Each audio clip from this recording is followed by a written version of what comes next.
রাজধানী এবং রাজধানীর বাইরের হামের সংক্রমণের তথ্য জানার চেষ্টা করব। পাবনা থেকে আছেন আমাদের সহকর্মী পার্থ হাসান, রাজধানী থেকে যুক্ত হবেন তাহসিনা জিস। আমরা একটু পাবনা থেকে শুরুতে ঘুরে আসতে চাই।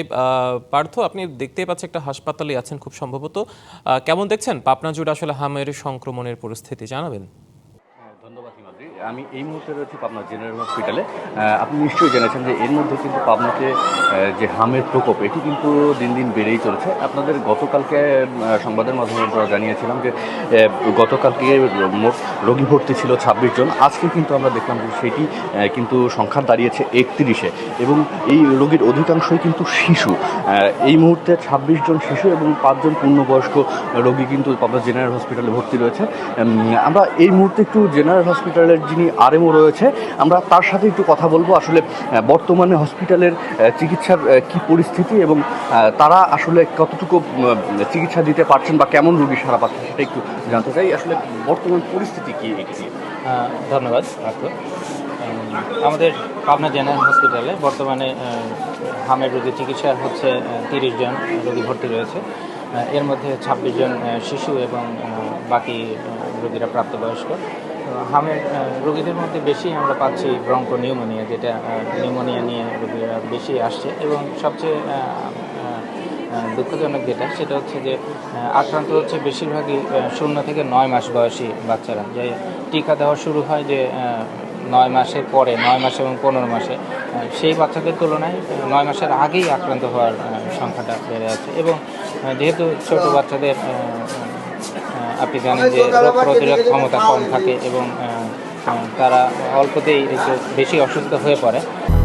200-র বেশি সার্ভিস ও ফিচারে লেনদেনের সব বিকাশ অ্যাপে সম্ভব। এই জন্যই তাদের মধ্যে বিভিন্ন ধরনের সমস্যা দেখা যাচ্ছে। তো আমাদের এখানে চিকিৎসা পদ্ধতি বা চিকিৎসার সরঞ্জামাদির কোনো ঘাটতি এখনও পর্যন্ত আমরা অনুভব করিনি। এখনও পর্যন্ত ভালোভাবে চিকিৎসা চলছে। ধন্যবাদ আপনাকে। হিমাদ্রি, যেমনটি শুনছিলেন যে এখান থেকে কিন্তু পাবনা জেনারেল হসপিটালের চিকিৎসকরা কিন্তু তারা আপনার চেষ্টা করে যাচ্ছেন যে এই যে রোগী যারা রয়েছেন তাদেরকে সার্বিক সেবা দেওয়ার জন্য। এছাড়া আরেকটি বিষয় যে চিকিৎসকরা আমাদেরকে জানিয়েছেন যে সাধারণ মানুষের মধ্যে কিন্তু একটি ভুল ধারণা রয়েছে যে টিকা দিলে আসলে পরবর্তীতে আর এই রোগে আক্রান্ত হওয়ার সম্ভাবনা নেই, কিন্তু এই ধারণা কিন্তু পুরোটাই ভুল বলে তারা আমাদেরকে জানিয়েছেন। টিকার ক্ষেত্রে হয়তো কিছু জটিলতা কমার সম্ভাবনা রয়েছে, কমবে, কিন্তু কখনোই হবে না এমনটি কিন্তু নয়। এটি ছিল আসলে পাবনা থেকে আমার কাছে অর্থাৎ দ্বিতীয়বার ডোজ দিলে হলেও সেটা হয়তো অতটা জটিল আকার ধারণ করবে না। নিশ্চয়ই পার্থ, ধন্যবাদ আপনাকে। আমরা একটু রাজধানীতে ফিরতে চাই। তাহসিনা জেসি আছেন। জেসি, আমরা জানছিলাম রাজধানীর বাইরের চিত্র, রাজধানীতে কি অবস্থা? আর টিকা দেওয়ার জন্য সরকার বলেছে যে বেশ কিছু টিকা আসবে এপ্রিলের প্রথম সপ্তাহে, সেই বিষয়ে কোনো আপডেট আছে কিনা?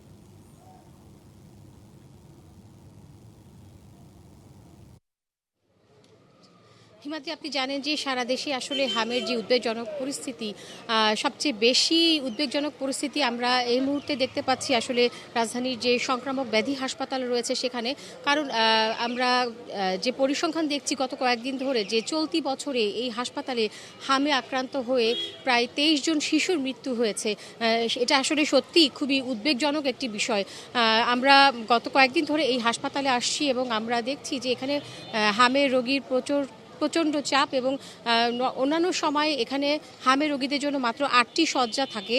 সেখানে আসলে 80-90 জন রোগীর চাপ চলে এসেছে, ফলে তাদেরকে কিন্তু অন্যান্য রোগীর সাথেই ভাগযোগ করে এখানে রাখতে হচ্ছে।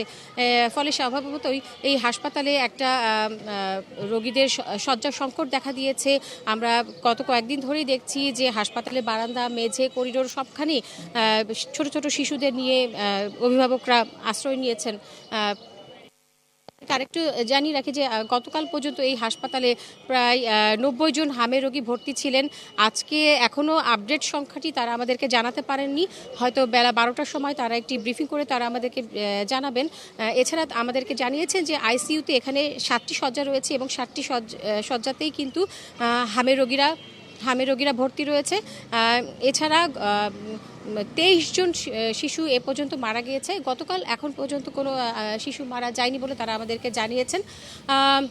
এছাড়া আপনাদের রাখি যে ইতিমধ্যে আইডিসিআর এর কিছু কর্মকর্তা এসে হাসপাতাল পরিদর্শন করে গেছেন এবং আরও কিভাবে হামের রোগীদেরকে অন্যদের থেকে সুরক্ষিত রাখা যায়, আইসোলেটেড রাখা যায় সে ব্যবস্থা তারা করছেন। পরবর্তীতে আমরা আপনাদেরকে আরও বিস্তারিত জানাতে পারবো। নিশ্চয়ই নিশ্চয়ই, জেসি আপনাকে ধন্যবাদ যুক্ত হওয়ার জন্য।